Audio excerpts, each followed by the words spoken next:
दोस्तों ये जो हवस की भूख होती है ना, इसका कोई अंत नहीं होता है कि इंसान को किस हद तक नीचे गिरा के रख दे। इसमें मान सम्मान, इज्जत, रिश्ते सब दांव पे लग जाते हैं। आज जो घटना हम आपको सुनाने जा रहे हैं, ये घटना आपको चौंका के रख देगी।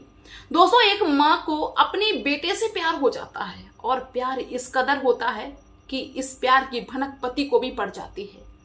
पति को जब मालूम पड़ता है, पति अपनी पत्नी पे सख्ती करता है कि तुमको शर्म नहीं आती है अपने बेटा के साथ में इस तरीके का कांड करते हुए। लेकिन माँ को ये बात समझ में नहीं आई, पत्नी को ये बात समझ में नहीं आई। यहाँ तक कि जब पति ज्यादा सख्ती करता है तो वो महिला अपने बेटे के साथ में मिलके अपने पति को ही खत्म कर देती है और पूरा एक ड्रामा क्रिएट करती है। लेकिन फिर बाद में वो कैसे पकड़ में आती है और ये घटना कहाँ के, दोस्तों जब सब कुछ सुनेंगे तो आप भी हैरान रह जाएंगे। चलिए दोस्तों पूरी इस वारदात के बारे में हम आपको बताते हैं। आप सभी का बहुत बहुत स्वागत है मेरे YouTube चैनल में एक और नए वीडियो में। दरअसल दोस्तों ये जो घटना है ये उत्तर प्रदेश के इटावा जिला की है। इटावा जिला के अंतर्गत एक थाना पड़ता है ऊसराहार और ऊसराहार थाने के अंतर्गत एक गांव पड़ता है गपजियापुर। दोस्तों इस गांव का एक व्यक्ति जिनका नाम मनोज कुमार होता है और वो दिल्ली में सिक्योरिटी पे काम करते हैं। इनकी पत्नी का नाम अंजलि और इनको जब भी छुट्टी मिलती है तभी अपने घर पे आ जाया करते थे।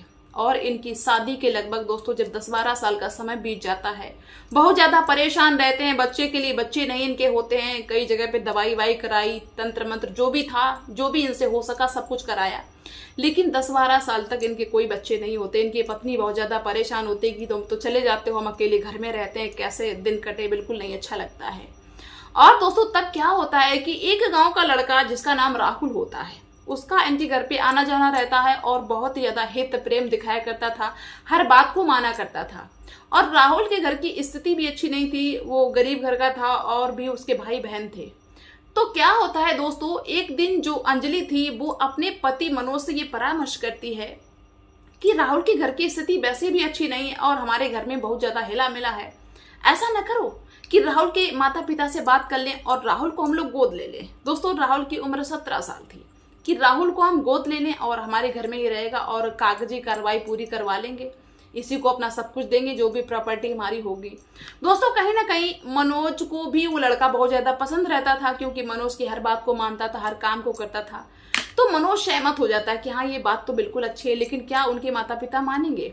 दोस्तों ये पति पत्नी दोनों क्या करते हैं कि राहुल के माता पिता से बात करते हैं कि ऐसे ऐसे हम तुम्हारे बेटा को गोद लेना चाहते हैं और सब कुछ अपना प्रॉपर्टी धन दौलत जो मेरा है सब कुछ उसको देना चाहते हैं, अच्छी जिंदगी देना चाहते हैं।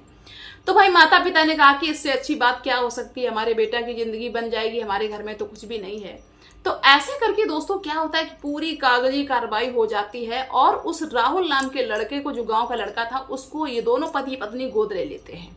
अब राहुल अंजलि यानी अपनी माँ के साथ में रहने लगता है और जो मनोज थे वो अपनी ड्यूटी पे चले जाते हैं। वो निश्चिंत थे कि घर में मेरी पत्नी मेरा बेटा आराम से रह रहे हैं और जब भी मनोज को टाइम मिलता मनोज अपने घर पे आ जाया करते थे। इधर दोस्तों क्या होता है कि मनोज की जो पत्नी थी अंजलि, वो घर पे अकेली रहती थी उस राहुल के साथ में और उसी दौरान उस अंजलि को राहुल से प्यार हो जाता है और धीरे धीरे इनका प्यार जो था इतना परवान होता है, इतना आगे बढ़ता है कि एक दूसरे को ये देखकर जीने लगे। एक दूसरे के बिना इनको ऐसा लगने लगा कि अब नहीं रह पाएंगे। और कहते नहीं कि इस तरीके की चीजें दोस्तों छुपती नहीं है। और ये बात धीरे धीरे दोस्तों मनोज को भी मालूम हो जाती है लोगों के द्वारा, क्योंकि आसपास के लोग कुछ चीजें नोटिस करते हैं कि माँ बेटे का रिश्ता ऐसा कैसे हो सकता है। बहुत सारी ऐसी चीजें होती हैं जिनको आसपास के लोग नोटिस करते हैं और मनोज को बताते हैं। तो मनोज तो पहले विश्वास नहीं करते कि यार ऐसा कैसे हो सकता है, वो माँ बेटे हैं और तुम लोग इस तरीके की बात करते हो।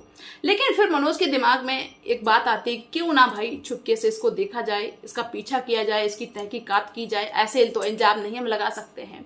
दोस्तों एक दिन मनोज अपनी ड्यूटी को खत्म करके अपने घर पे चुपके से चल देते हैं। फोन नहीं किया क्योंकि भाई फोन कर देते तो वो सतर्क हो जाते थे। तो चुपके से मनोज पहुंचते हैं और ये बात अंजलि को नहीं मालूम थी। अंजलि घर में निश्चिंत थी। दोस्तों मनोज अपनी पत्नी और गोद लिए हुए बेटे को आपत्तिजनक स्थिति में पकड़ लेता है। अब आप सोचिए एक पति की स्थिति कैसी होगी जिसकी पत्नी किसी के साथ में इस तरह होगी। दोस्तों मनोज बहुत ज्यादा बिगड़ने लगते, गाली गलौज करने लगते हैं और कहते हैं कि तुमको देख लेंगे, तुमको बर्बाद कर देंगे। और उस राहुल को भी डरते कि तुझे मैंने इसीलिए गोद लिया, मैंने तुझे बेटा बनाया है। इस तरीके से दोस्तों मनोज वहां पे भड़क जाते हैं। लेकिन फिर भी दोस्तों अंजलि ने जैसे तैसे करके सबके सामने अपने आप को और राहुल को सही साबित कर दिया। कहा कि मेरा बेटा है, अपने बेटा को प्यार कर रहे थे, पुचकार रहे, दुलार रहे थे, ऐसे करके ये इल्जाम लगाते, यहाँ तक कि घुमा फिरा के उस अंजलि ने इस केस को साफ कर दिया। लेकिन इधर मनोज जो था भाई, उनके दिमाग में ये बात बस गई कि ये तो औरत गलत है, ये इस तरीके का काम करती है। अब दोस्तों मनोज के दिमाग में ये बात आ गई कि हम इस राहुल को खत्म कर देंगे, चाहे जैसे खत्म करें। और उसी दिन से मनोज शराब पीने लगे, एकदम मतलब दिमाग जो है टेंशन में हो गया।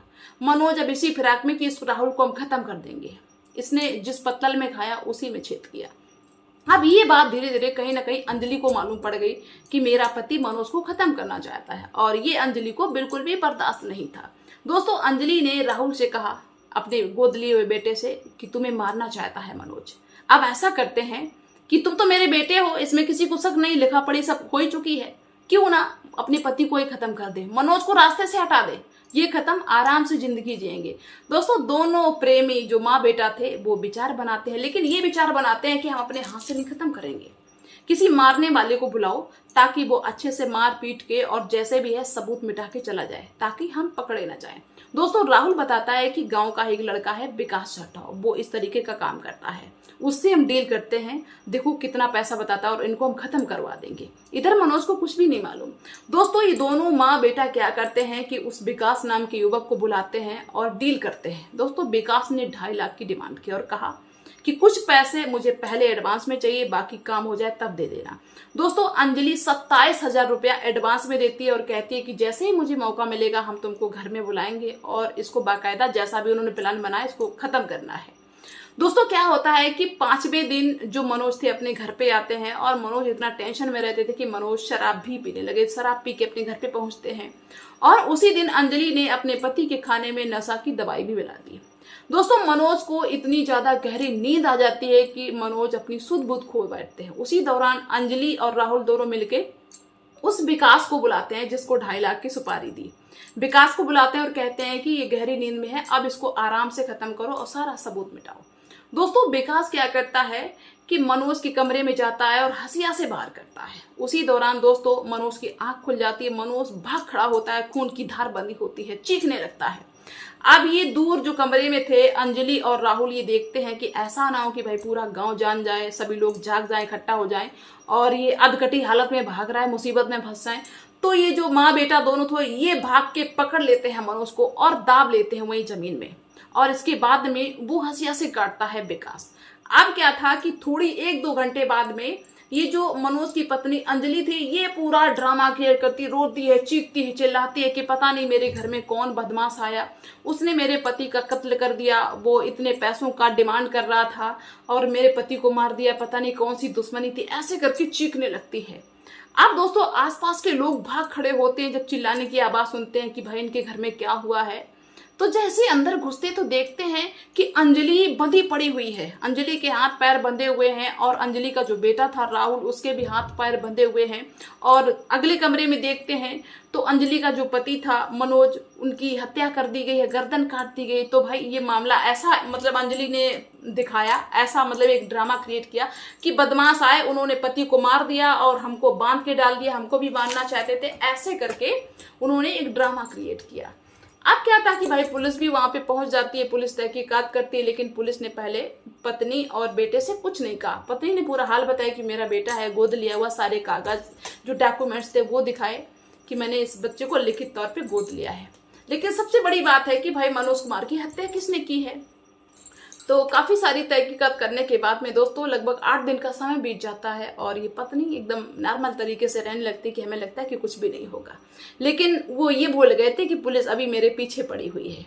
दोस्तों 7-8 दिन के बाद में पुलिस ने उस अंजलि को गिरफ्तार किया और अंजलि को गिरफ्तार करने के बाद में अंजलि से तीखे सवाल करना शुरू किया, क्योंकि अंजलि की जो भी कॉल रिकॉर्डिंग थी, जो भी था कॉल डिटेल जो थी वो सब पुलिस के हाथ में था। तो पुलिस को कुछ ऐसे सबूत मिले थे जिससे कि पुलिस को शक हो गया अंजलि पे और अंजलि को पकड़ लिया।